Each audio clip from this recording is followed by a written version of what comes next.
وہ جہاز کے عرشے کے دروازے پر کھڑا تھا، مدھم لالٹین کی روشنی میں اس کا سایہ نمایاں تھا۔ اس کا جسم سخت، سانسیں گہری اور مدھم۔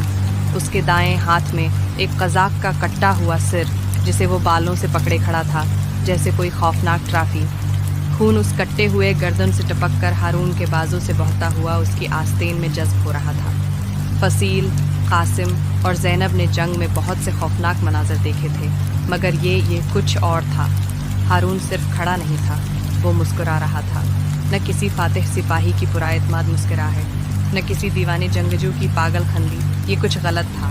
اس کی آنکھیں ایک غیر فطری روشنی سے چمک رہی تھیں، سانسیں دھیمی، قابو میں، جیسے کوئی شکاری جس نے ابھی شکار شروع کیا ہو۔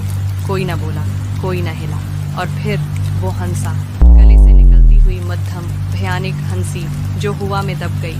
پھر آہستہ آہستہ ہنسا، وہ ہنسی بڑھنے لگی، مادی حال سے ٹکرا گیا۔ بس کچھ لمحے پہلے کی بات ہے۔ سارا دوڑتی ہوئی عرشے پر پہنچی، سانس پھولی ہوئی، چہرے پر جھنجھلاہٹ کی جھلک۔ تم مل ہی گئے، وہ ہانپتے ہوئے بولی، ہارون کو اوپری عرشے کے داخلی دروازے سے کچھ ہی فاصلے پر دیکھ کر۔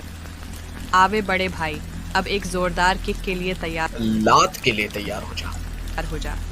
لیکن وہ اپنا ہے پیر اٹھا بھی نہ پائی تھی کہ کسی نے اس کی کلائی پکڑ لی۔ ٹھنڈی دھات اس کی گردن سے جا لگی۔ ہلنا بھی مت۔ سارا ساکت ہو گئی۔ ایک قزاق جس کے ہاتھ میں خنجر تھا، کمزور مگر پرعزم، اس نے سارا کو جکڑ لیا تھا۔ اسے تو اس کا آنا جانا تک محسوس نہ ہوا تھا، ہارون نے محسوس کر لیا تھا۔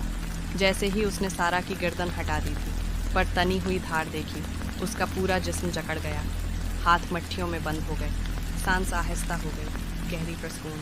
قزاق طنزیہ مسکرایا، گرفت مضبوط کی۔ اگر تم نے حرکت کی تو یہ مر جائے گی۔ غلطی۔ ہارون کا سر قدرے ایک طرف کو جھکا، اس کی نظریں قزاق کے ہاتھ پر مرکوز تھیں، جیسے وہ اسے یاد کر رہا ہو، ہر لکیر، ہر حرکت۔ پھر اس نے نظریں اٹھائیں، قزاق کی آنکھوں میں دیکھا، اور جو مسکراہٹ اس کے چہرے پر آئی وہ انسانی نہ تھی۔ سارا کانپ اٹھی، کچھ بدلا۔ میری بہن کا ہاتھ چھوڑ دو۔ ہارون کی آواز نرم تھی، متوازن، لیکن اس کے انداز میں ایسی کوئی چیز تھی جو قزاق کو پیچھے ہٹنے پر مجبور کر گئی۔ کیا کہا تم نے؟ ہارون نے ایک قدم آگے بڑھایا۔ سارا نے سب سے پہلے محسوس کیا ایک عجیب، بوجھل دباؤ، ایسا جیسے سمندر کی گہرائی کا وزن اس کے سینے پر آن پڑا ہو۔ ہارون کی آنکھیں تاریک ہو گئی، اس کی مسکراہٹ اور چوڑی ہو گئی، اور پھر اس کا جسم حرکت میں آیا، نہ انسان کی طرح، نہ کسی سپاہی کی طرح، نہ ہی کسی درندے کی طرح۔ ایک لمحے وہ کھڑا تھا، اگلے لمحے وہ وہاں تھا،